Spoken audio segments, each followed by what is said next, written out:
Hello everyone, welcome to my channel Vasvi multiverse. ఈరోజు మీ ముందుకు ఒక మంచి బ్రేక్ఫాస్ట్ వచ్చేసానండి. అదేనండి బొబ్బర్ల దోశ.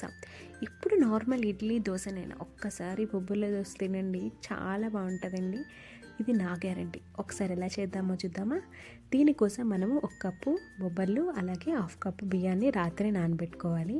తెల్లవారితే అవి 2 కడిగి మనం పక్కన పెట్టుకొని అందులో కొంచెం కొత్తిమీర, ఒక పచ్చిమిర్చి, కొంచెం అల్లము అలాగే కొంచెం జీలకర్ర వేసుకొని బాగా గ్రైండ్ చేసుకోవాలి.